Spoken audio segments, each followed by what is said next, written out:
15장에서 이제 평형의 개념에 대해서 배우기 시작했습니다. 그래서 어떤 화학 반응이 시간이 지나고 나면은 마치 더 이상의 반응이 진행이 되지 않는 것처럼 보이는 그 지점에 도달하게 된다.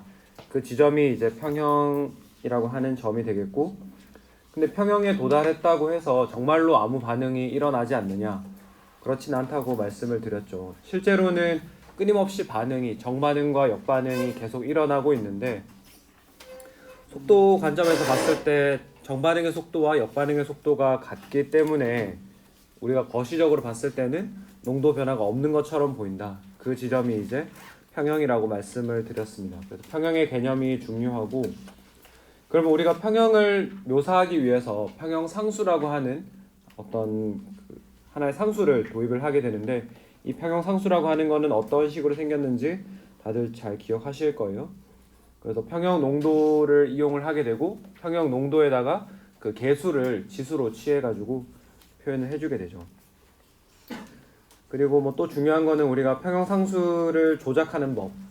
주어진 반응이 있을 때에 그 반응의 역반응은 평형 상수의 역수가 되고, 그리고 만약에 어떤 공통적으로 n이라고 하는 그 배수를 곱해주게 되면은 평형 상수식은 n승으로 된다. 뭐 이런 것들 배웠던 거 다 기억나시죠?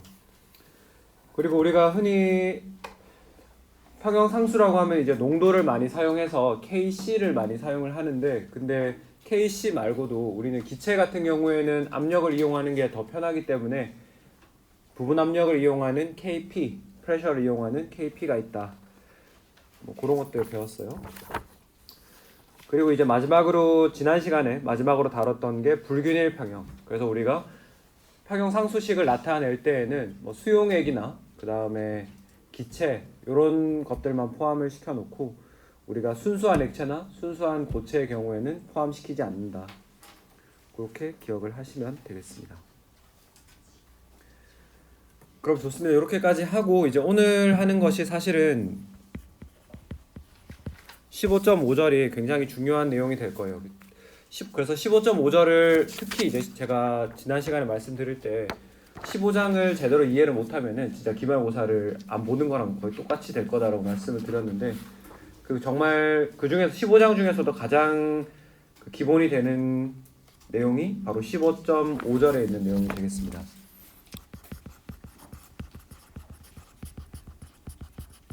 그래서 계산 문제가 굉장히 많고요. 15.5절 이름이 평형상수의 이용이라고 해서 크게 세 가지가 소개가 되어 있습니다. 첫 번째는 반응의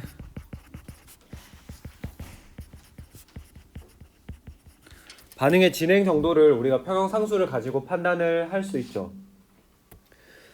왜 그런 판단을 할 수 있냐면은 우리가 어떤 주어진 반응이 임의의 반응, 이런 반응이 있다라고 했을 때 우리가 평형상수를 쓰라고 하면은 평형상수는 평형 상태의 농도를 이용을 해가지고 뭐 이런 식으로 표현을 해주게 되죠. 다들 잘 보이시죠?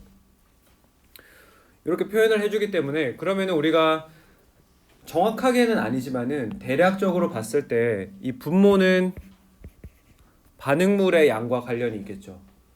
그죠? 평형 그 반응물의 분모에 표현되어 있는 게 A의 농도와 B의 농도로 표현이 되어 있기 때문에 평형 상태에서 반응물이 얼마나 있는지를 대략적으로 나타내고 있게 되고, 그러면 분자는 어떤가요? 분자를 보면은 농도 C, 그 다음에 농도 D 이렇게 표현이 되어 있기 때문에 C와 D는 생성물에 해당하니까 이거는 대략적으로 생성물의 농도와 깊은 관련이 있다. 우리가 이렇게 이야기를 할 수 있겠죠. 그럼 우리가 이 평형상수 값을 봤을 때 이 값이 아주 크다라고 하면은 KC가 아주 크다라고 하면은 그 값은 그 경우는 이게 아주 크다. 그러면은 기본적으로 어떤 분수 형태로 표현된 값이 1보다 아주 크다라고 하려고 하면은 분자가 분모보다는 엄청 커야 되죠. 그죠? 어떤 우리가 정확한 값은 모르지만 비율로 봤을 때 생성물의 농도가 반응물의 농도보다는 훨씬 커야지 KC의 값이 1보다 크다 이런 이야기를 할 수 있겠죠. 그래서 이런 것처럼 우리가 KC의 값을 보면은 그러면은 평형 상태에 도달했을 때에 주로 존재하는 게 반응물일까 생성물일까 혹은 그 두 개의 혼합물일까 뭐 이런 것들을 유추를 할 수 있다라는 게 되겠습니다. 그래서 실제 예를 한번 봐볼게요.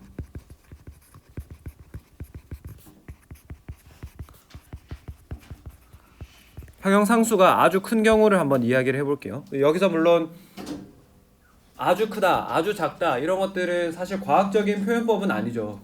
뭐 아주라고 하는 말의 기준이 뭐냐 그거에 대한 뭐 논의가 필요한데 그거는 우리가 조금 뒤에 가서 이야기를 하도록 하고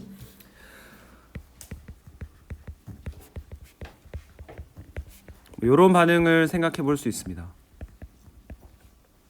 두 개의 수소기체가 산소기체를 만나가지고 두 개의 수증기를 만드는 이런 반응이 있는데 이 반응의 평형 상수 값을 계산을 해보면은 뭐 H2 농도의 제곱, O2 농도, 그 다음 수증기 농도의 제곱 뭐 이렇게 표현할 수 있겠죠.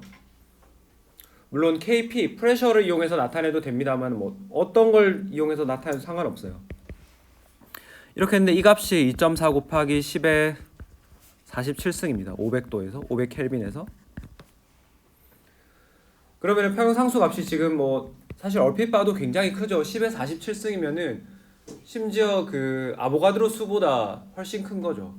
딱 봤을 때 뭐 굉장히 큰 수치다라는 건 우리가 알 수 있는데 그럼 실제로 H2O 생성물의 농도가 0.1몰이라고 하면은 이 정도의 생성물과 평형 상태를 이루고 있는 반응물의 농도는 얼마나 되느냐 우리가 계산을 해보면은 어떻게 계산할 수 있을까요? 이거는 어떻게 계산할 수 있을까요? 그렇죠. 일단 우리가 생각할 수 있는 거는 여기 값이 여기 0.1로 그러니까 이 되고 그 다음에 H2의 농도, O2의 농도 이렇게 되죠. 이렇게 될 거 아니에요? 근데 보면은 H2와 O2의 농도는 평형 상태에서 어떤 B에 도달하게 되어 있는데 보면은 이게 개수비가 2대 1이죠. 그러니까 얘의 농도가 O2의 농도를 X라고 두면은 H2의 농도는 EX라고 생각할 수 있겠죠.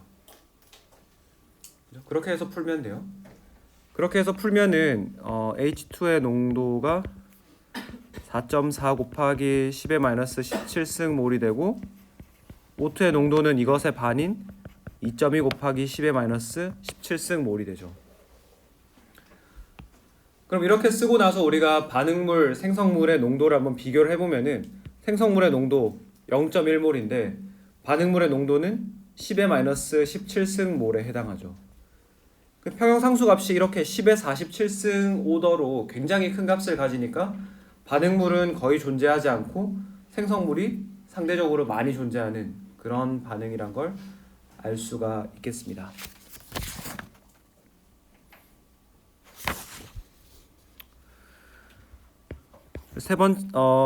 그러면 아주 작은 경우도 봐야 되는데 사실 아주 작은 경우라고 하면은 지금 주어진 반응이 평형 상수가 굉장히 크잖아요. 그러면은 우리가 아주 작은 평형 상수를 찾고 싶다 하면은 아주 큰 평형 상수를 가지는 반응의 역반응을 생각을 하면 되죠. 맞죠? 그래서 두 개의 수증기 분자가 수소기체와 산소기체로 분해되는 이런 반응의 KC를 계산해 보면 주어진 반응의 역수가 되겠죠. 반응식이 뒤집히면 역으로 뒤집히면은 평형 상수는 역수로 주어진다. 뭐 그렇게 해서 똑같은 계산을 해보면은 우리가 뭐 H2의 농도가 0.1몰일 때 H2랑 O2가 얼마나 있느냐 이런 걸 계산해 보면은 이번에는 또 역으로 반응물이 굉장히 많고 반응물의 농도가 굉장히 크고 생성물의 농도는 적은 거를 확인을 할 수 있을 겁니다.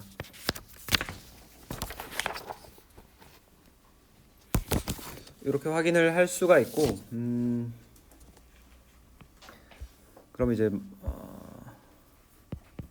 마지막으로 평형상수가 중간 정도의 값을 가진다. 뭐 이거 전부 표현이 애매한데 조금 뒤에 가서 바로 정리를 할게요. 예를 들면은 뭐 수소 기체가 아요딘 기체를 만나서 두 개의 요오드와 수소를 만드는 이런 반응이 있을 때 여기에 KC가 H2의 I2 농도분의 HI 농도의 제곱 이렇게 되겠죠. 그래서 많은 분들이 이런 문제를 평형상수 쓰는 거 사실 굉장히 간단하다고 생각하는데 막상 시험에 들어가시면은 여기 HI 농도 써야 되는데 그냥 요거 그대로 써가지고 막 2배의 HI 이렇게 해서 농도를 2배의 값을 집어넣고 이런 분들도 있거든요. 그러시면 안 된다는 거예요. 괜히 말해줘서 헷갈리나? 괜히 말했네. 네, 그래서 이렇게 하면 평형상수가 57 정도 돼요. 57 정도 되는데 그러면 우리가 반응물 H2와 I2의 농도가 0.1몰이라고 하면은 생성물 HI의 농도가 0.075몰로 뭐 이 정도면은 반응물과 생성물이 혼재해 있다, 둘 다 존재하고 있다 이렇게 이야기를 할 수가 있겠죠.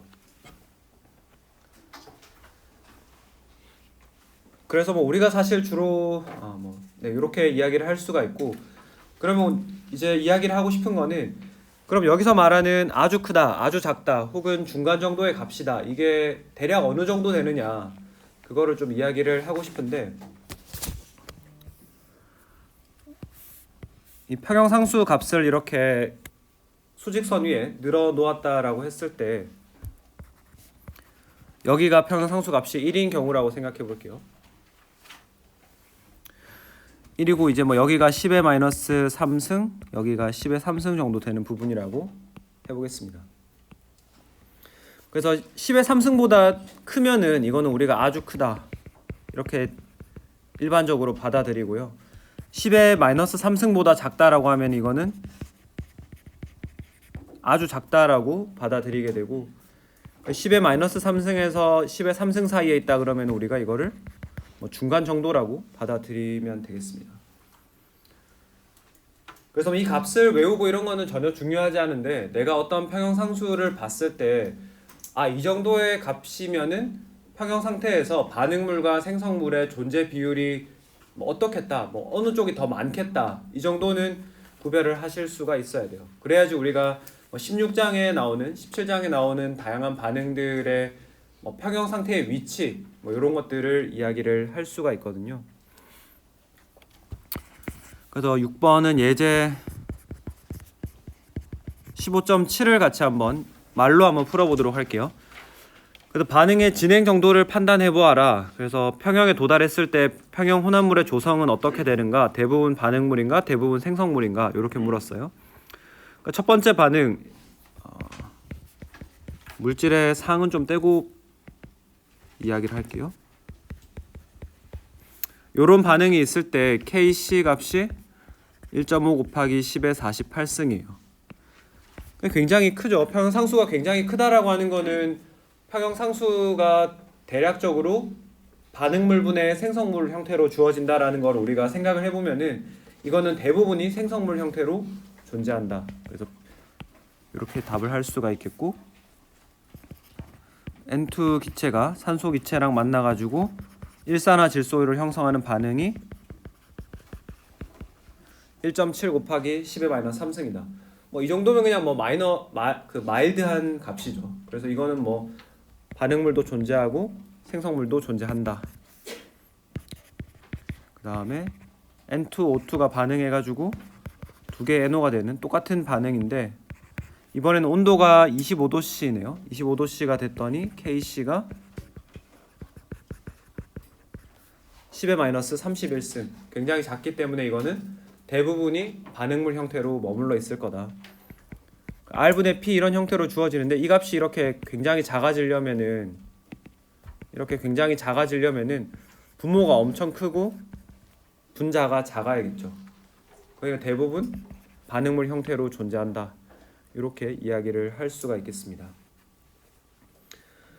첫 번째 평형상수의 이용 사례는 사실은 좀 직관적이죠. 그렇게 복잡하지 않은 경우에요. 혹시 뭐 질문 있으신가요, 여기에? 좋습니다. 없으면은 두 번째로 가봅시다. 두 번째는 우리가 평형상수를 알고 있으면은 이 반응이 정반응으로 진행이 될 건지 역반응으로 진행될 건지 예측을 할 수 있습니다. 어떻게 하냐 하면은 우리가 반응 지수 Q라고 하는 거를 도입을 할 건데요. 하나의 반응을 예제로 두고 이야기를 해보도록 할게요. 이런 앞에서 우리 봤던 반응이죠. 수소랑 아요딘 기체가 반응해가지고 HI, 아요딘화 수소를 만드는 이런 반응이 있다고 합시다. 그래서 어떤 임의의 시간 t에서 우리가 농도를 측정을 해봤더니 H2의 농도, 시간 t에서 H2의 농도는 0.1몰, 임의의 시간 t에서 I2의 농도는 0.2몰, 임의의 시간 t에서 HI의 농도는 0.4몰, 뭐 이렇게 측정이 되었다라고 하네요. 그러면은 이런 주어진 정보를 가지고 우리가 반응 지수 Q라고 하는 거를 어떻게 계산하냐 하면 반응 지수 Q라고 하는 거는 반응 지수 Q가 생긴 꼴은 평형상수식과 완전히 똑같이 생겼어요. 완전히 구조적으로는 똑같이 생겼는데 거기에 들어가는 농도의 값이 평형 상태에서의 농도를 사용하면은 평형상수가 되고 그냥 임의의 지점, 아무런 지점에서의 농도를 사용하면은 그게 반응 지수가 되는 거예요. 그래서 시간 t에서의 반응 지수를 보면은 이렇게 되는 거죠. 우리가 만약 평형 상수를 쓴다라고 하면은 H2 이퀄리브리엄, I2 EQ, HI의 EQ의 제곱, 뭐 이렇게 표현할 수 있는 거죠. 그래서 두 식의 모양, 그러니까 주어진 형태는 완전히 똑같은데 그 들어가는 농도가 어떤 시점에서의 농도를 쓰느냐, 여기는 평형에서 여기는 뭐 아무 때나 이 표준어 맞나? 아무 지점. 뭐 꼭 평형일 필요는 없다라는 거예요. 뭐 평형의 값을 집어넣어도 상관없지만 어떤 지점에 넣어도 상관없다. 그렇게 우리가 반응 지수 Q를 이해를 할 수가 있겠습니다. 아무튼 요 주어진 시간 t에서의 농도를 가지고 우리가 반응 지수 Q를 한번 계산을 해보면은 지금 이 값이 8.0이 얻어지네요. 그런데 요 반응의 평형상수는 제가 아까 전에 요 반응의 평형상수 Kc는 57이라고 말씀드렸네요. 700켈빈에서. 지금 보면은 이 값 반응지수 Q 값이 평형상수 Kc랑은 완전히 다르죠. 전혀 상관이 없는 값이 나오죠. 그건 다 사실 당연한 이야기예요.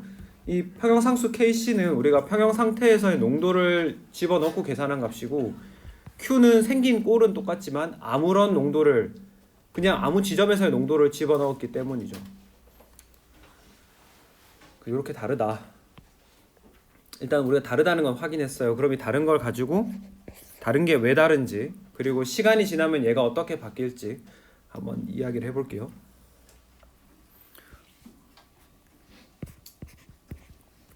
우리가 평형상수 Kc라고 하는 거는 어떤 주어진 반응에 대해서 고정된 값을 가지고 있다고 말씀드렸죠. 얘는 어떤 뭐 반응물과 생성물의 비율이 바뀐다고 해서 달라지는 값이 아니에요. 얘는 주어진 반응 뭐 HI 더하기 H2 더하기 I2가 이 HI가 되는 반응에서는 온도 700켈빈이라는 값만 고정이 되어 있으면 얘는 57이에요. 얘는 결국에는 온도에만 의존하는 함수다. 온도 값이 바뀌면은 Kc 값이 바뀔 수 있지만 그 외에는 고정되어 있는 값이라고 생각할 수 있죠. 그럼 Kc가 고정이 되어 있으면은 시간이 지나면은 지날수록 Q가 어떻게 돼야 될까요? 지금은 Q랑 KC가 완전히 다르죠. 얘는 8이고 얘는 57. 우리가 시간이 지나면은 우리가 결국에는 어디로 가게 돼요? 오랜 시간이 지나면 결국에는 평형에 도달하게 되겠죠, 그죠? 그럼 그 말은 뭐냐면은 시간이 지나면 지날수록 점점 이 Q 값이 KC의 값으로 다가가게 된다. KC가 Q로 다가올 수는 없죠. KC는 지금 이야기했지만은 여기서 얘는 고정된 주어진 온도에서는 고정된 값이에요. 그래서 주어진 시간에 따라서 KC 그 다음에 Q의 값을 우리가 그래프를 그려보면은 KC는 이렇게 주어진 값이고 고정된 57이겠죠. 지금 여기서는 57이고 Q는 여기 8로 시작하는 거예요. 그래서 시간이 지나면 얘가 점점 이렇게 커져가지고 KC랑 같아지려고 하는 거죠. 같아지게 되는 거죠. 그래서 얘가 Q의 값이다. 그럼 이 그래프에서 평형은 어디겠어요? 이 두 개가 같아지는 지점이 바로 이 지점에 평형에 도달한 지점이다. 이 이후에는 계속 Q랑 KC 값이 같으니까 계속 평형 상태에 도달해 있다라고 우리가 이해를 할 수 있겠죠.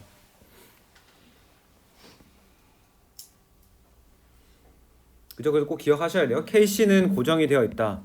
Q가 움직여서 결국엔 시간이 지나면 Q 값이 바뀌면서 점점 Q가 KC와 같은 값을 가지는 지점으로 수렴하게 된다.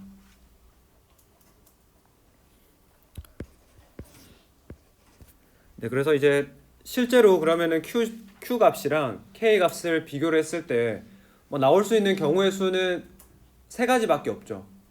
Q랑 K의 크기를 비교하면 Q가 K보다 더 큰 경우, Q가 K보다 작은 경우, Q랑 K랑 같은 경우, 요거 세 개밖에 없잖아요. 그래서 각각의 경우를 한번 이야기를 해볼게요. 그래서 QC, 그리고 농도를 이용하니까 QC라고 해볼게요. QC가 KC보다 작은 경우, 우리가 지금 위에서 이야기한 요 경우죠. 지금 요 경우면은 그러면은 시간이 흐르면 어떻게 돼요? 시간이 흐르면은 K 값이 바뀌는 게 아니라 Q 값이 바뀐다.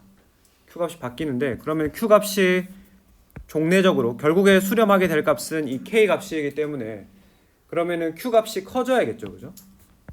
Q 값이 커져야 된다. 그럼 반응 지수 Q가 커진다라고 하는 거는 반응물과 생성물의 농도로 이야기하면 어떻게 돼요? Q도 대략 생긴 구조를 보니까 지금 대략적으로 봤을 때 구조는 반응물분의 생성물의 농도 이런 식으로 주어져 있잖아요. 그죠? 그래서 이거를 Q가 대략적으로 반응물분의 생성물이다. 그럼 Q 값이 커져야 돼요. Q 값이 커지고 싶다. 아니 그러니까 커져야 된다. 그러면은 반응물과 생성물의 농도로 봤을 때에는 분모인 반응물의 농도는 줄어들고 분자인 생성물의 농도가 커지면 Q 값이 커지는 결과가 얻어지게 되죠. 그래서 반응물의 농도는 줄어들고 생성물의 농도는 커져야 된다. 반응물의 농도가 줄어들면서 생성물의 농도가 커지는 거는 우리가 어떤 반응이죠? 우리가 흔히 말하는 정반응이 되는 거죠. 그죠? 근데 이제 우리 교재에서는 사실 정반응은 누구를 기준으로 보느냐에 따라서 정반응이 달라질 수가 있기 때문에 이런 표현, 정반응이라는 표현보다는 반응이 오른쪽으로 왼쪽에서 오른쪽으로 진행된다. 이런 식의 그 왼쪽 오른쪽 표현을 더 많이 사용합니다. 그래서 저희도 요 교과서에 나온 표현대로 따라가도록 할게요. 그러면 두 번째 케이스 QC 값이 KC 값보다 더 크다. 그림으로 그리자면은 이런 경우일 거예요. KC 값이 이렇게 있고 Q 값이 여기 있다. QC 값이. 그러면 K 값이 변할 수 없기 때문에 시간이 지나면은 Q 값이 점점 K 값으로 이렇게 수렴하게 되겠죠. 그죠? 시간이 지나면은 모든 반응은 평형으로 수렴하게 되니까. 그럼 지금 보니까 시간이 흐르면 어떻게 되나요? 시간이 흐르면은 Q 값이 작아짐으로써 K 값에 수렴하게 된다. 근데 Q 값이라고 하는 녀석의 생긴 꼴을 보아하니 Q 값이 작아진다라고 하는 거는 이거를 우리가 농도 관점으로 생각하면은 분자의 값은 줄어들고 분모의 값은 커지는 그 경우가 되겠죠. 그러면은 반응물의 농도는 커지고 생성물의 농도는 줄어든다. 이 말은 무슨 말인가요? 이런 형태의 식을 봤을 때 반응이 오른쪽에서 왼쪽으로, 그래서 반응이 왼쪽으로 진행이 된다더라. 그래서 이런 것들을 봤을 때 그럼 여러분들이 임의의 반응을 보고 그 임의의 지점에서의 농도를 안다라고 하면은 우리가 반응지수 Q를 계산을 해서 그 Q 값을 K 값이랑 비교를 해가지고 우리가 이 반응이 오른쪽으로 갈 거냐 왼쪽으로 갈 거냐 이런 것들을 이해를 할 수가 있겠죠. 마지막 케이스는 QC가 KC랑 같은 경우인데 QC랑 KC가 같다는 거는 이미 평형 상태에 도달해 있다라는 거니까 이미 평형에 도달해 있기 때문에 알짜 반응, 그러니까 거시적으로 어느 한 방향으로 반응이 진행되지 않고 마치 멈춰 있는 것처럼 보이게 되겠죠.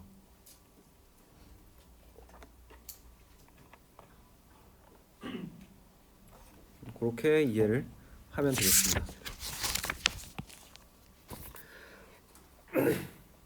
그래서 예제 15.8번을 같이 한번 보시면은 혹시 여기 질문 있으신가요? 이 내용에 대해서 예제 15.8을 같이 한번 보시면 500켈빈에서 N2가 1.57몰 N2가 1.57몰 그 다음에 수소 기체가 NH2가 1.92몰 그 다음에 암모니아가 8.13 맞나요? 8.13몰. 괜히 글자를 너무 작게 인쇄했네.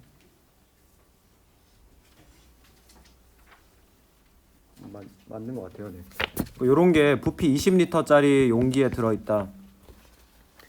이 온도에서 반응 N2 기체가 3개의 수소 기체를 만나서 2개의 암모니아 기체를 생성하는 이런 반응의 평형상수 KC 값이 1.7 곱하기 10의 2승이다. 이 반응 혼합물은 평형에 있는가? 아니라면 알짜 반응의 방향은 어느 쪽인가? 반응의 방향을 물었으니까 우리가 반응지수 Q를 계산해야겠다라는 생각을 할 수가 있죠. 이 반응의 반응지수 Q를 계산하라고 하면은 그럼 요 주어진 반응을 보고 N2의 1승, H2의 3승, 그 다음에 NH3의 제곱 이렇게 쓸 수가 있을 거예요. 근데 우리가 반응지수 Q라고 하는 거는 평형 상태에서의 농도가 아니라 이 주어진 상황에서의 임의의 값을 그대로 다 집어넣으면 되죠. 그래서 여러분들이 여기에서 계산을 해보면 N2의 농도는 몰 농도는 어떻게 계산하나요? 몰 농도는 부피분의 몰수로 계산하면 되니까 20리터 분의 1.57몰 이렇게 해서 계산하면 0.08몰. 그냥 그 숫자 좀 간단하게 쓰도록 할게요. H2도 마찬가지로 몰 농도를 계산하면 0.1몰. NH3 계산하면은 0.4몰. 뭐 이렇게 되네요. 그래서 요 값들을 가지고 이제 Q 값 계산하는 데다가 반응지수 Q 계산하는 데다가 다 집어넣으면 되죠. 집어넣고 계산했더니 2.4 곱하기 10의 3승 이렇게 얻어졌다라고 합니다. 그럼 어쨌든 반응지수 이제 Q를 계산했으니까 그럼 Q를 계산한 다음에 이거를 평형상수 K랑 비교를 해야 되죠. 평형상수 K는 1.7 곱하기 10의 2승이니까 요거랑 비교를 해보면은 반응지수 Q가 더 큰 상태죠. 반응지수 Q가 K 값보다 더 크다라고 하면은 결국에는 시간이 지나면 지날수록 이 Q 값이 작아져가지고 K 값에 수렴해야 되잖아요. 그럼 Q 값이 작아지려면은 이 식의 구조를 봤을 때 어떤가요? 분자가 줄어들고 분모가 더 많아지는, 그죠? 분자가 작아지고 분모가 커지는 쪽으로 반응이 가야 되기 때문에, 그러면 암모니아가 양이 줄어들고 이렇게 늘어나야 된다. 그럼 화살표를 우리가 이 왼쪽으로 가는 방향이 더 지배적인 반응이겠구나라는 걸 알 수가 있습니다. 그래서 반응이 이 경우에는 왼쪽으로 진행된다. 이렇게 파악할 수 있죠. 그죠? 그래서 요 부분, 요거 계산하는 것 자체는 사실 어렵지 않다라고 생각할 수 있는데, 근데 이제 요게 그 다음에 우리가 하게 될 평형 농도를, 초기 농도가 주어졌을 때 평형 농도를 계산할 때 요 과정을 할 줄 알아야지, 그 다음 스텝으로 갈 수 있거든요. 요거를 꼭 잘 숙지를 하셔라. 혹시 뭐 질문 있으신가요? 이게 진짜 중요하거든요.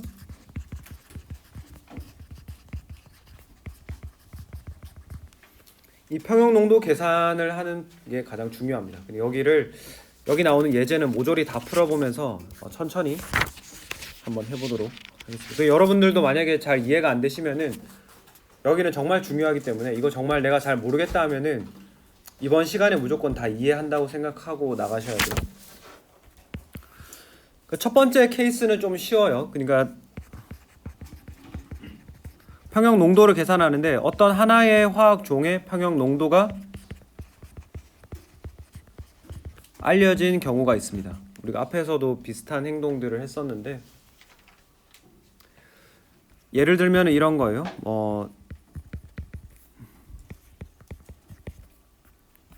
잠시만요. 이거 배터리가 얼마 안 남아가지고 수업 도중에 끝내야 될 수도 있겠네. 이런 반응이 있다라고 해볼게요. 그래서 여기에 우리가 O2의 평형 상태에서의 농도를 10의 -3승몰이라고 알고 있고, 그 다음에 NO2의 평형 상태에서의 농도가 5.0 곱하기 10의 -2승이라고 알려져 있어요. 그러면은 NO의 평형 상태에서의 농도는 얼마냐? 이때 KC 값을 제가 안 적어왔네요. 하여튼 KC 값은 주어진 거예요. 알려져 있음. 교과서 있으신 분들 혹시 확인해 주실 수 있나요? 값이 얼마인가요, 이게? 6.9? 10의 5승? 감사합니다. 네. 적어놔야겠네. 이렇게 다 주어졌을 때, 그러면은 이런 것들이 주어졌을 때 반응물 중에 하나인 일산화질소의 평형 상태에서의 농도를 계산해봐라. 이런 문제가 되죠. 이거는 제일 쉬운 케이스 중에 하나예요. 평형 상수식을 우리가 써보면은 KC라고 하는 것이 NO 농도의 제곱, O2 농도 분의 NO2 농도의 제곱, 이렇게 되죠.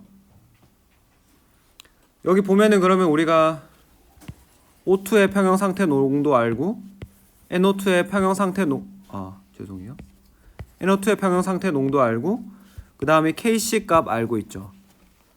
이렇게 다 알기 때문에 그럼 우리가 잘 모르는 NO의 평형 상태 농도는 그냥 방정식이죠. 그냥 2차 방정식 풀면은 나오는 값이에요.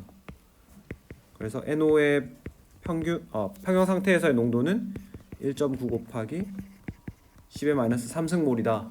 이렇게 계산할 수 있죠. 그죠? 이거는 다 집어넣고 계산하면 되는 거예요. 이거는 조금 직관적으로 풀 수가 있는데, 근데 이제 조금 복잡한 거는 두 번째 케이스입니다. 여러분들에게 초기 농도 값이랑 평형 상수 값을 준 다음에 그럼 평형에서의 얘의 농도는 얼마나 될 거냐, 이거를 물어보는 케이스가 사실은 이게 좀 여러분들을 힘들게 하는 케이스가 되는 거죠. 그래서 제가 우리 교재에 나와 있는 플로우 차트 어떤 식으로 푸는지 간단하게 써놨는데, 요거 간단하게 한번 짚어보고 실제 예제로 한번 풀어보도록 하겠습니다. 첫 번째 우리가 가장 먼저 해야 되는 거는 화학 반응이 항상 양방향으로 진행이 가능하다. 왼쪽에서 오른쪽으로 갈 수도 있고 오른쪽에서 왼쪽으로 갈 수도 있기 때문에 우리는 기본적으로 이 반응이 지배적으로 어느 쪽으로 이동하느냐 그걸 판단을 해야 돼요. 반응의 진행 방향 파악. 어떻게 할 수 있죠? 우리는 초기 농도를 알고 있으면은 그냥 임의의 지점이잖아요.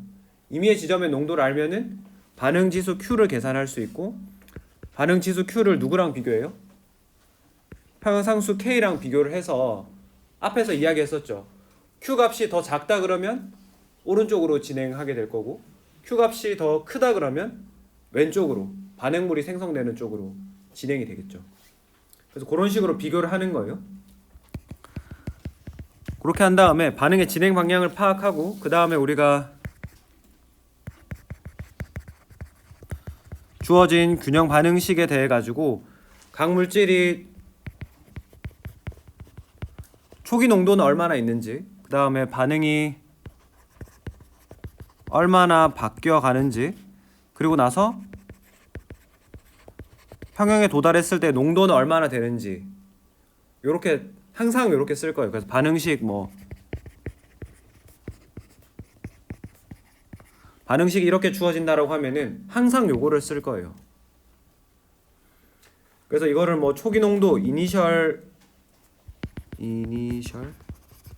약자 i를 따서 i, 그 다음에 농도 변화 이거 체인지죠. c 체인지, 그 다음에 평형 상태 이퀄리브리엄, 이렇게 해가지고 그냥 초기 농도 변화, 평형 농도 이렇게 써도 되고 그냥 ICE 이렇게 써놓으셔도 상관없어요. 그래서 여기 초기 농도는 물론 여러분들한테 다 주어지겠죠. 어떤 값들이 이건 주어질 거예요. 문제에 따라 안 주어지는 경우도 있지만은. 그럼 농도 변화라고 하는 거는 그러면 내가 첫 번째 단계에서 반응이 예를 들어서 오른쪽으로 가는 거로 파악했다고 해볼게요. 그러니까 왼쪽에서 오른쪽으로 간다라고 파악을 했으면은 그럼 농도 변화가 어떻게 될까요? 반응물은 농도가 늘어날까요? 줄어들까요? 감소하겠죠, 그죠? 감소하는데 우리가 얼마만큼 감소했는지 모르잖아요. 그래서 그냥 x만큼 반응이 진행된다. 그래서 얘가 개수에 따라서 ax만큼 없어지면 얘는 bx만큼 없어지겠죠. 그죠? 그러니까 반응이 x만큼 x 스텝 진행됐다. 그러면은 개수 b에 따라서 ax만큼 없어지고 bx만큼 없어지고 생성물은 cx만큼 생기고 dx만큼 생기겠죠. 그러면은 우리가 평형 상태의 농도를 초기 농도, 주어진 초기 농도 이 파란색 동그라미랑 농도 변화 요거를 이용해서 나타낼 수가 있는 거예요. 밑에. 그쵸? 조금 뒤에 가서 실제 숫자를 보고 하면 더 감이 잘 올 거예요. 이렇게 나타낼 수가 있고, 그럼 우리가 단계 3. 그럼 우리가 결국에 알고 싶은 거는 이 x를 알면은 이 문제를 풀 수 있을 것 같잖아요. 평형 상태의 농도를 알 수 있겠죠. 그래서 우리가 이 x를 그럼 x라는 미지수를 구하고 싶으면 최소 한 개의 등식을 찾아야 되죠. 미지수 하나를 풀려면 등식 하나가 필요하다. 우리가 가지고 있는 거는 이 평형 농도를 가지고 평형 농도를 우리가 어떻게 이용할 수 있나요? 평형상수 KC를 만들 수가 있잖아요. 그죠? 평형상수 KC를 만들어 가지고 그 미지수 X를 계산을 하면 된다. 그게 이제 단계 4, 단계 5가 되는 거예요. 단계 4, 단계 5는 여기까지 하신 분들이라면은 사실 단계 4, 단계 5는 자연스럽게 따라 나오는 거기 때문에 요 단계 1, 2, 3만 잘 기억을 하시면은 기말고사 때는 행복할 수 있다. 중간고사 때 흘린 눈물을 다 회복할 수 있다. 그렇게 되겠습니다. 그래서 지금 요 과정이 약간 한데가 요런 과정이 있다라는 걸 파악해두고 이거 사실 이거 외우려고 하지 않아도 돼요. 외우려고 하지 않아도 15장, 16장, 17장 문제 풀 때 계속 이 형태예요. 그렇기 때문에 뭐 굳이 외우려고 부담 느끼지 말고 안 외워질 수가 없다. 그렇게 하고 넘어가 볼게요. 그래서 예제 15.9를 요거는 조금 쉬운 거군요. 그래도 뭐 어쨌든 하나씩 다 풀어 봅시다. 700켈빈에서 H2와 I2의 반응에 대한 평형상수 Kc가 57이다.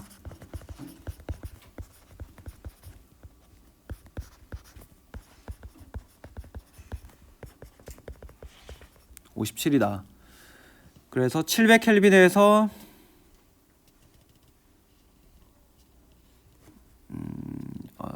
글자가 잘 안 보이네. 1몰인가요? H2가 1몰, I2가 1몰인 10리터 용기에서 반응이 평형에 도달하면 각각의 농도는 얼마인가? 평형 혼합물의 각 성분의 몰수는 얼마인가? 이렇게 물었죠.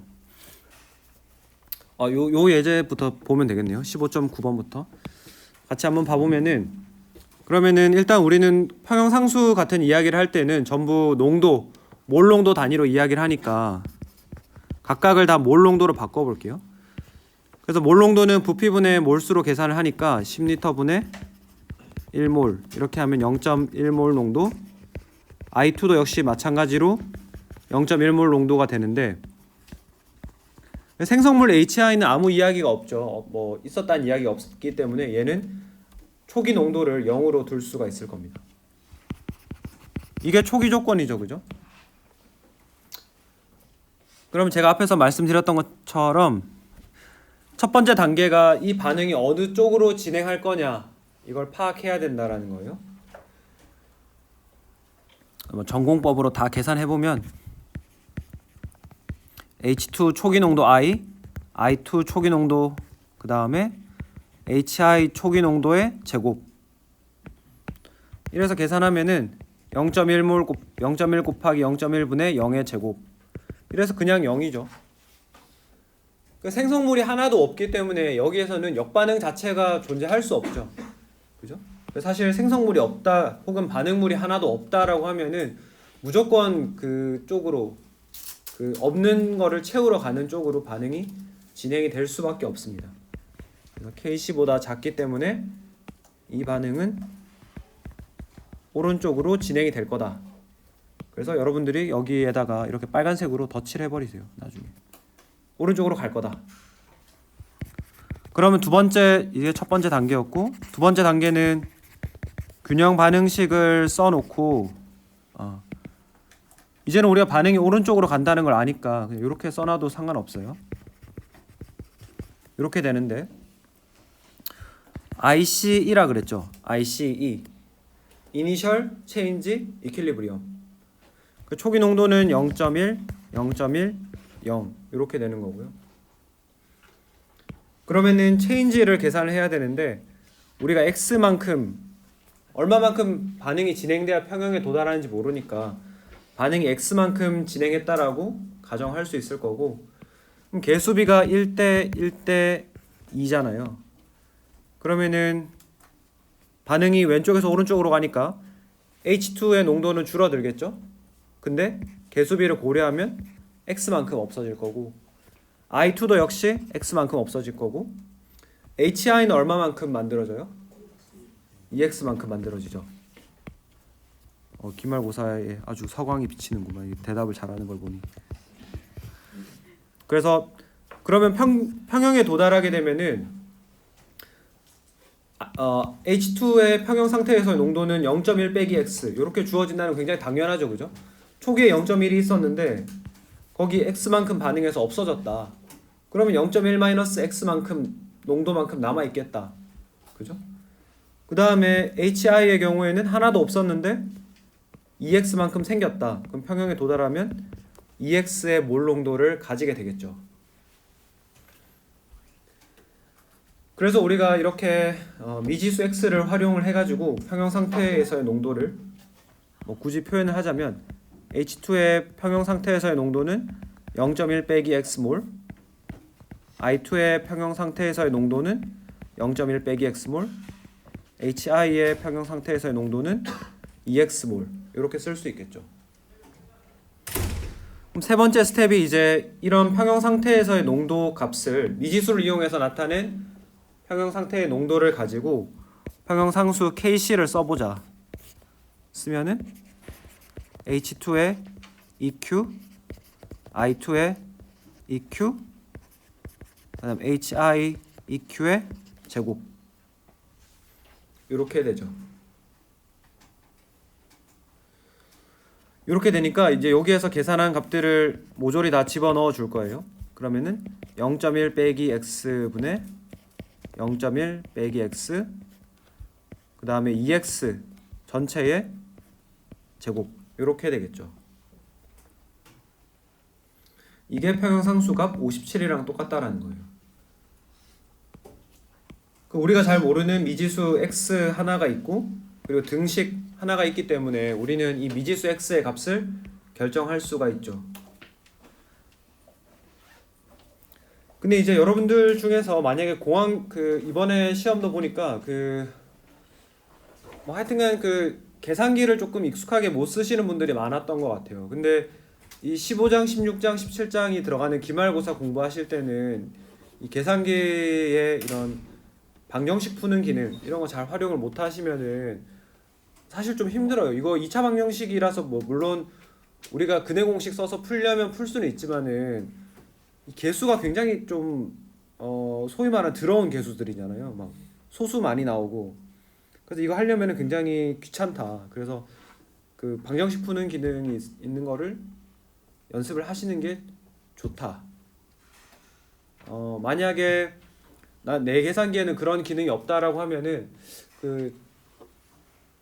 제 생각이지만은 아마 그냥 웹사이트에 이런 2차 방정식 개수 집어넣으면은 뭐 풀어주는 그런 사이트가 있을 것 같거든요. 그래서 그런 거라도 찾아서 연습을 해두셔라.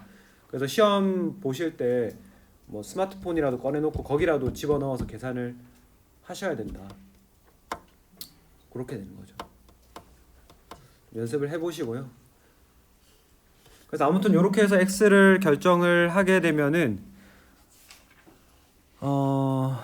x 값이 두 개가 뭐 2차 방정식이니까 x 값이 루트가 두 개 나오겠죠.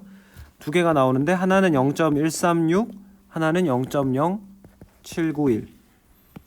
이 두 개 중에 하나는 물리적으로 의미가 없는 해인데 뭐가 의미가 없을까요? 136이 의미가 없겠죠. 왜 없을까요? 그렇죠. 내가 가지고 있는 초기에 넣어준 것보다 더 많이 반응했다라는 말은 말이 안 되기 때문에 얘는 무시하고 뒤에 나오는 루트를 취하시면 되겠습니다. 그래서 x가 0.0791이니까 요 값을 여기에다가 다 집어넣으면 0.0 대략 뭐 0.02, 0.02, 0.04몰 요렇게 결정을 할 수가 있는 거죠.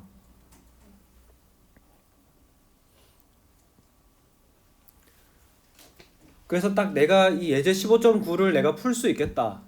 그러면은 기말고사 공부하실 때 굉장히 수월하실 거고 이 예제 15.9를 나 스스로 아무 누구의 도움 없이 내가 못 풀겠다. 이러면은 풀 수 있을 때까지 연습하셔야 돼요.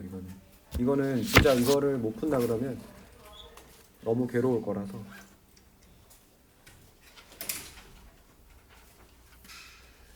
그래요. 좋습니다. 요거 아무튼 계속 연습을 해볼게요.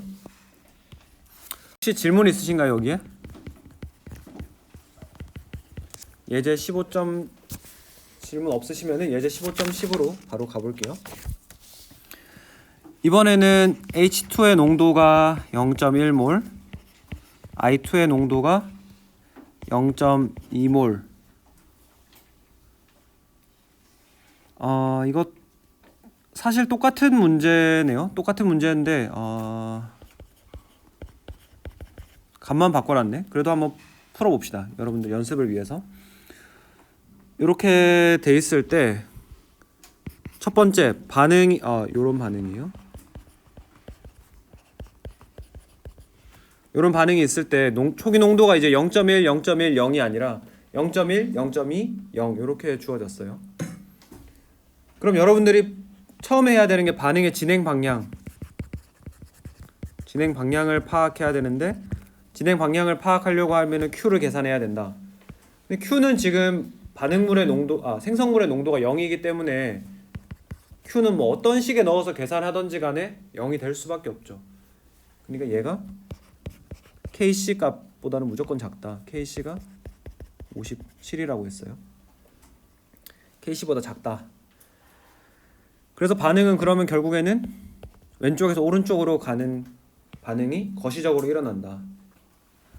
그럼 두 번째 스텝 H2, I2, EHI. 그래서 IC2를 쓰면은 초기 농도는 0.1, 0.2, 0. 그 다음에 체인지를 보면은 x만큼 진행이 된다 그러면 개수비에 따라서 x, 마이너스 x, 플러스 2x. 평형에 도달하면 0.1 빼기 x, 0.2 빼기 x, 그 다음에 2x. 문제 풀이 과정은 앞에 거랑 완전히 똑같죠. 그냥 연습을 해보는 거예요. 그럼 세 번째 스텝은 평형 상수 k를 이용을 해서 x를 결정해라. k에다가 집어넣으면 I2 농도분의 I2 농도 말이 꼬이네. H2 농도 곱하기 I2 농도 분의 HI 농도의 제곱. 그래서 x로 나타낸 이 미지수를 동원해서 나타낸 평형 상태의 농도 0.1 빼기 x, 0.2 빼기 x 분의 2x의 전체의 제곱. 요게 57이랑 같다고 해서 풀면 되겠죠. 이렇게 푸시면 된다.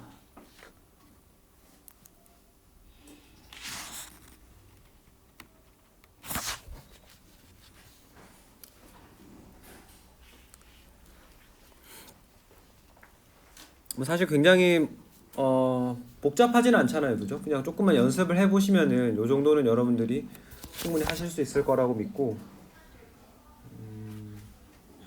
여러분들이 이제 1학년 때 잘 배워놔야지 나중에 전공 과목 갔을 때 뭐 그런 것들을 잘 하셔야지 제가 욕을 안 먹습니다. 그래서 우리는 지금 계속해서 생성물이 없고 초기에 반응물만 있는 그런 반응을 다뤄보고 있는데, 뭐 예를 들면은 똑같은 이런 반응에 대해서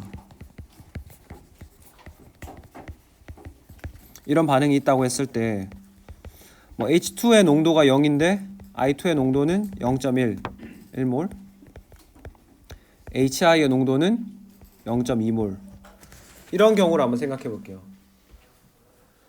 뭐 별다를 거는 전혀 없는데, 첫 번째 반응의 방향 Q를 결정을 해야겠죠. 근데 반응의 방향 Q를 계산해 보면은 H2의 농도, I2의 농도분의 HI의 제곱 이렇게 되잖아요. 근데 지금 보면은 반응물 중에 하나인 H2의 농도가 0이라고 하는 거는 이 Q의 값이 어떻게 돼요? 무한대로 발산하게 되죠. Q의 값이 굉장히 크다라는 거예요. 그러니까 반응물 중에 뭐 하나라도 없으면은 Q의 값이 무한대로 커지기 때문에 KC 값이랑 비교하면은 Q 값이 압도적으로 큰 상태가 되죠. 그럼 어떻게 되나요? Q 값이 압도적으로 크다. 그럼 평형에 도달하기 위해서는 Q 값이 내려와야 되겠죠. 작아져서 이 KC랑 같아져야 되기 때문에, 그러면은 Q 값이 작아진다라고 하는 거는 반응이 오른쪽에서 왼쪽으로 이렇게 진행이 되게 되겠죠.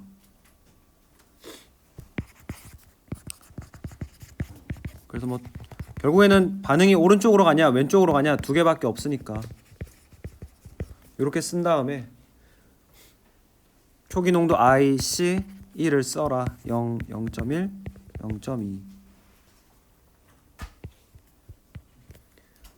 그래서 반응이 x만큼 진행이 됐다라고 하면은 이제는 왼쪽에 있는 것들이 소모되는 게 아니라 생성되죠. 화살표 방향을 보니까. 그래서 플러스 x, 플러스 x, 오히려 오른쪽에 있는 HI가 소모되는 거죠, 그죠? 화살표 방향을 보면. 마이너스 2x. 그래서 평형에 도달하면 x 0.1 플러스 x 0.2 마이너스 2x가 될 거다. 이렇게 풀면 되겠습니다.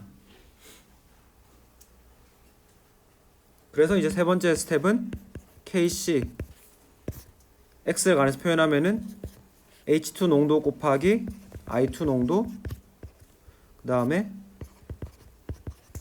HI 농도의 제곱, 이렇게 되겠죠.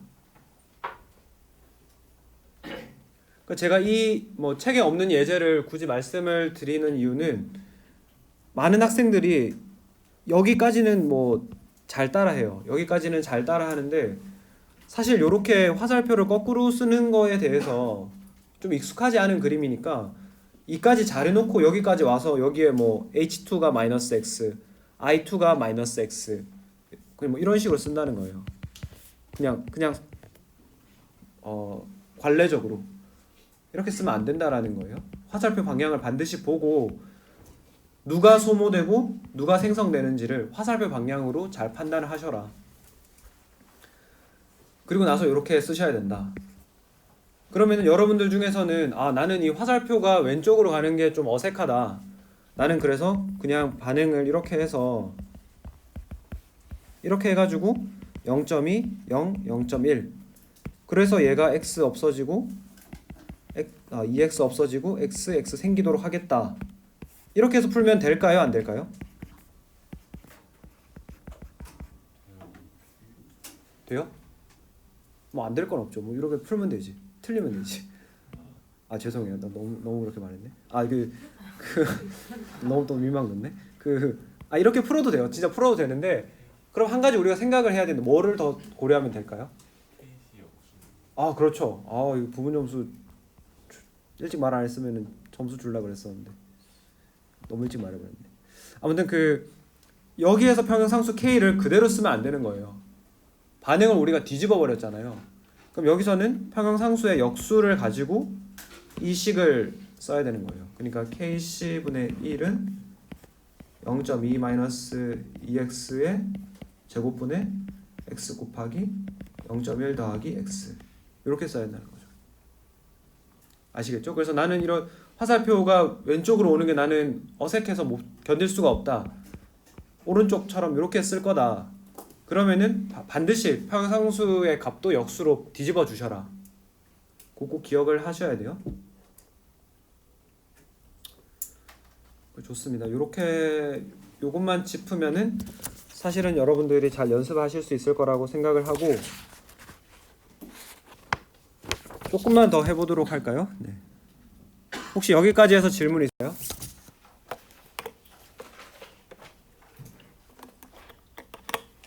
좋습니다. 그러면은 15.6절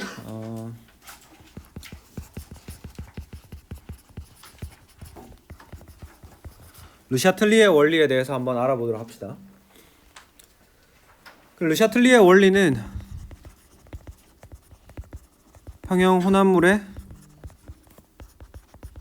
조성에 영향을 미치는 인자에 대해서 한번 우리가 생각을 해보자는 거예요.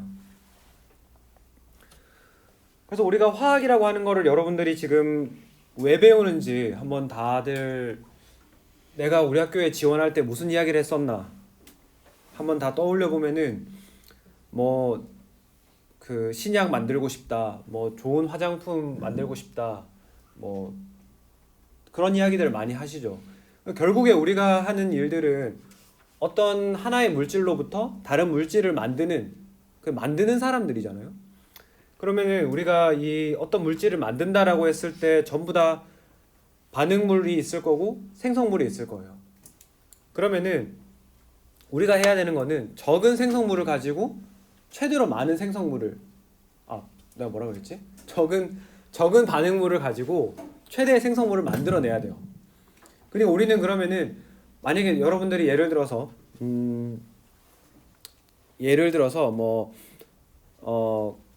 엄청 좋은 코로나 치료제를 만들었다. 근데 내가 재료를 한 10만 개를 써가지고 10만 개를 써서 한계를 만드는 그런 반응을 얻었다. 이건 사실 별로 유용하지가 않죠. 코로나 치료제 하나 만들려면 뭐 막 10억을 써야 된다. 이건 말이 안 되잖아요. 그래서 우리는 이 반응을 좀 더 유용하게 만들어야 될 필요가 있다. 그래서 그런 것 중에 하나가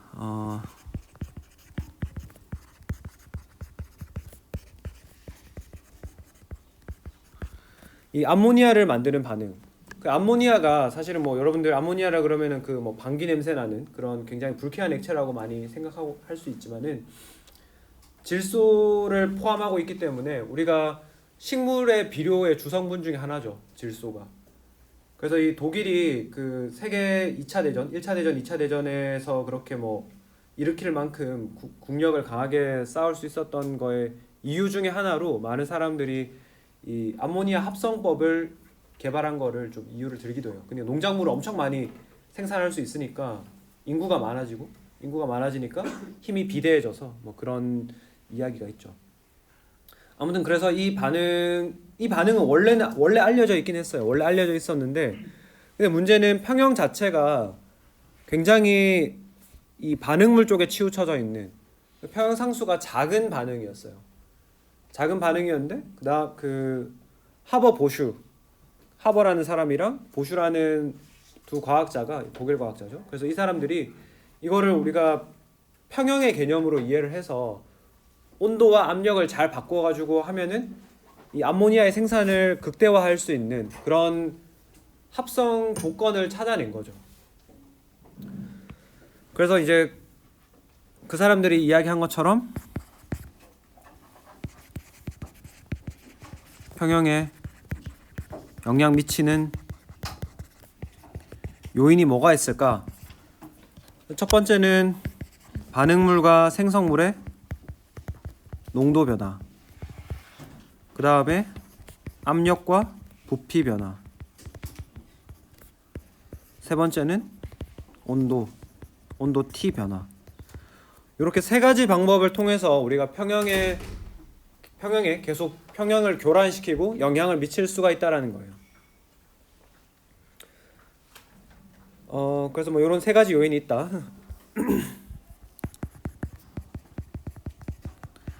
그럼 여러분들이 생각할 수 있는 게 그러면은 촉매라고 하는 것도 어떤 합성을 혹은 반응을 빠르게 진행되도록 도와주니까 촉매도 그러면은 평형 상태를 바꿀 수 있는 게 아닌가요? 라고 질문을 할 수 있는데 촉매는 사실 반응 속도를 높여가지고 평형에 도달하는 데 필요한 시간을 낮추어주는 역할을 할 뿐이지 평형의 위치 자체를 바꾸지는 못한다는 걸 꼭 기억을 해두셔야 돼요. 촉매를 쓴다고 해서 내가 원래 한 개 얻을 수 있는 반응을 촉매를 써서 빨리 반응을 진행시킨다고 해서 2개, 3개 얻을 수 있는 건 아니라는 거예요. 다만 그 한 개를 얻을 때까지 걸리는 시간이 원래 10일이 걸렸는데 촉매를 쓰면은 하루 만에 얻을 수 있다. 뭐 이런 개념으로 이해를 하시면 되겠습니다. 아무튼 그래서 우리가 평형에 영향을 미칠 수 있는 거는 요 3번에서 이야기한 세 가지 요인이 되겠는데 그러면은 이 세 가지 요인들이 각각 어떤 식으로 작동하는지를 이해를 하려면 르샤틀리의 원리라고 하는 것을 이해를 하면 되는데 르샤틀리의 원리라고 하는 것은 어떤 평형 상태에 있는 화합물이 있어요. 평형 상태에 도달해 있는 화합물이 있는데 거기에다가 우리가 어떤 스트레스를 가하는 거예요.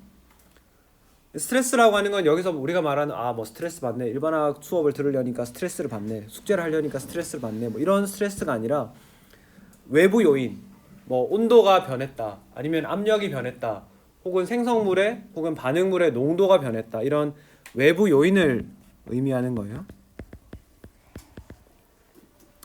스트레스를 주면은 알짜 반응은 어느 쪽으로 진행하냐 하면 그 외부에서 가해진 스트레스를 완화시키는 방향으로 진행한다. 이게 르샤틀리의 원리죠.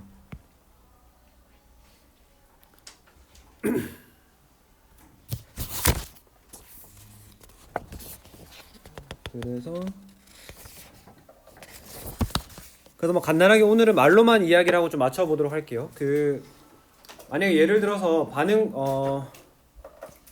내가 반응물이 생성물 R에서 P로 가는 반응이 이렇게 있는데 생성물을 내가 만들어진 생성물을 꺼냈어요.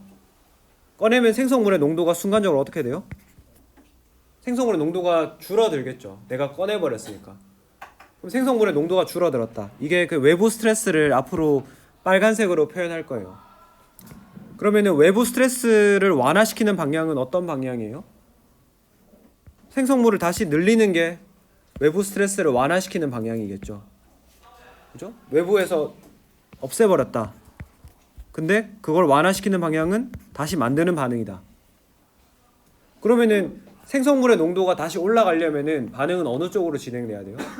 왼쪽에서 오른쪽으로 가야지 만들어지겠죠. 이거 또 다르게 연습해 볼까요? 이런 평형 반응이 있는데 이번에는 내가 반응물을 왕창 집어넣었어요. 외부 스트레스가 반응물의 농도를 증가시키는 게 외부 스트레스가 되겠죠. 그럼 반응물의 농도를 왕창 늘렸다. 여기를 완화시키는 거는 반대 방향인 반응물의 농도를 낮추는 방향이죠. 그럼 반응물의 농도를 낮추려면은 반응이 오른쪽으로 가야 돼요? 왼쪽으로 와야 돼요? 오른쪽으로 가버려야겠죠.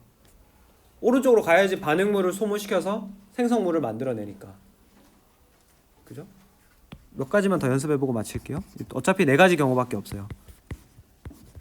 이번에는 생성물을 내가 왕창 집어넣었어요. 왕창 집어넣는다는 거는 생성물의 농도가 올라갔다는 이야기고 외부 스트레스가 이렇게 표현되고 완화시키는 방향은 생성물의 농도를 감소시키는 방향. 그럼 생성물의 농도가 감소되려면 왼쪽으로 가냐 오른쪽으로 가냐 이거 중에 왼쪽으로 가버려야겠죠. 마지막으로 이번에는 반응물의 농도를 줄였어요. 반응물의 농도를 줄였더니 스트레스를 완화시키는 방향은 생성물을 더 만드는 그런 반응이다. 그러면은 반응은 생성물을 만드는 왼쪽으로 오는 반응이 지배적인 반응이 될 거다. 이렇게 이야기를 할 수 있는 거죠. 그래서 뭐 이런 식으로 르샤틀리의 원리를 그 원리 그 자체로 그거를 잘 적용을 하는 거는 사실은 우리가 그 고등학교 화학 2 수준에서 이야기를 하는 거예요. 이렇게 이해를 하는 거는 이렇게 이해를 할 수가 있고, 근데 이거를 우리가 조금 더 깊이 있게 그러면 왜 르샤틀리의 원리는 외부 스트레스를 완화시키는 쪽으로 갈까? 왜지? 이거에 대한 답을 할 수 있어야지 우리가 일반화학 대학생이 배우는 일반화학이라고 이야기를 할 수 있죠. 그래서 그 부분은 이번 주 금요일에 다뤄보도록 하겠습니다. 그래서 아무튼 오늘 했던 내용을 제가 퀴즈로 몇 개 만들어서 올려놓을 테니까 다음 수업 시간 오시기 전까지 다 풀어서 올리시면 되겠습니다.